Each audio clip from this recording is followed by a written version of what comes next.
Iminsi 99 irahise Uburusiya butangije ibitero bikomeye cyane ku butaka bwa Ukraine.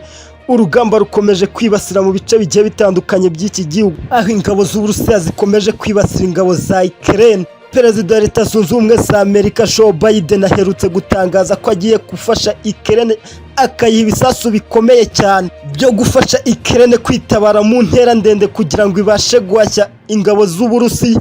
Izi ntwaro Biden ashaka gufashisha Ukraine zizwi ku izina rya HIMARS cyangwa MRS, zifitemo ubushobozi bwo kurasa mu ntera ndende cyane, zikarasa misile nyinshi kandi cyane mu bice byinshi kandi bitandukanye, kandi zigahitana ingabo nyinshi. Ibi ngibi Biden abikoze nyuma y'uko abonye igihugu cy'Uburusiya gikomeje guhashya ingabo za Ukraine kandi zifatanyije na NATO, agakomeza kuzikubitira icyarimwe.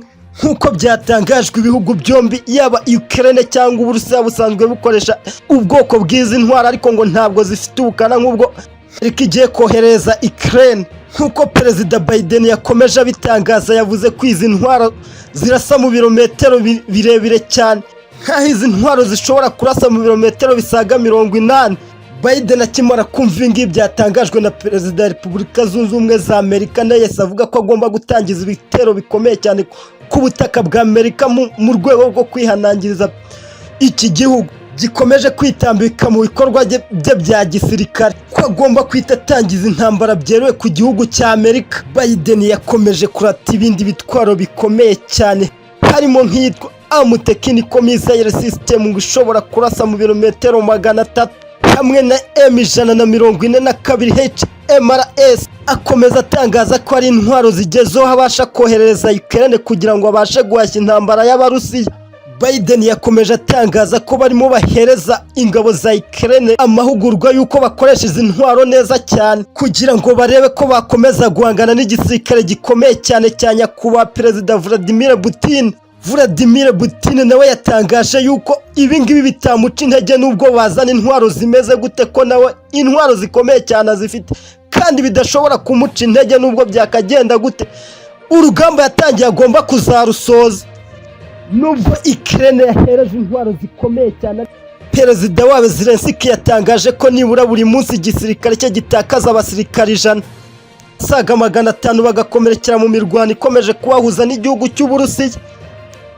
Kandi amakuru Zelensky yatangarije televiziyo ya Newsmax, aho yagiraga ati igisirikare cyanjye mu burasirazuba no mu majyepfo ya Ukraine, Donetsk na Luhansk, ibitero bikomeye cyane by'Uburusiya bikomeje guhitana abasirikare banjye basaga 100 buri munsi bagapfa, abandi 500 bagakomerekera muri iyi mirwano.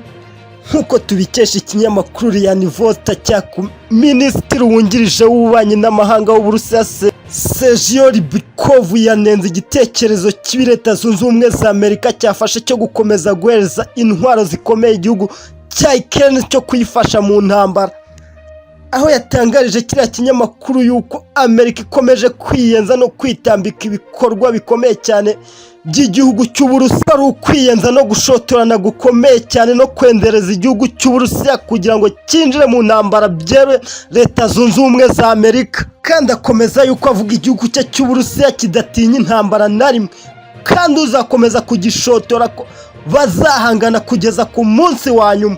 N'umuvugizi w'ibiro bya Perezida Putin Dmitry Peskov kuri uyu wa kane yatangarije itangazamakuru ko Amerika ikomeje kwiyenza no gushotora bikomeye cyane igihugu cy'Uburusiya, ariko ko bitazaborohera uko byakagenda kose intambara batangije ku gihugu cya Ukraine idashobora guhagarara batageze ku mugambi wabo nk'uko bawuteguye.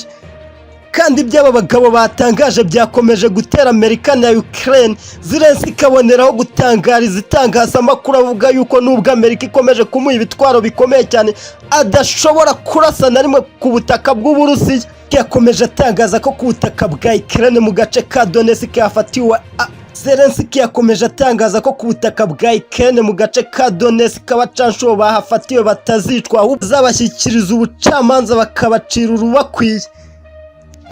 Ubuyobozi bwa Ukraine bukomeza butangaza ko aba bacanshuro bafatiwe ku butaka bwayo bakomoka mu bihugu bya Maroc na Saudi Arabia. Bakomeza batangaza yuko aba barwanyi bafashwe ari abakorera mu mutwe wa Azov ukorera mu majyepfo y'igihugu cya Ukraine.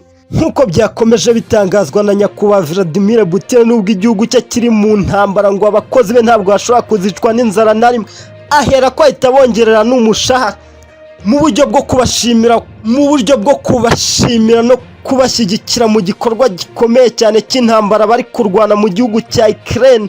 Birumvikana ni mu buryo bwo gushimisha abaturage n'igisirikare cye kugira ngo bakomeze kumuba inyuma, kugira ngo barebe ko bakomeza guhashya umwanzi nawe utaboroheye ku butaka bwa Ukraine.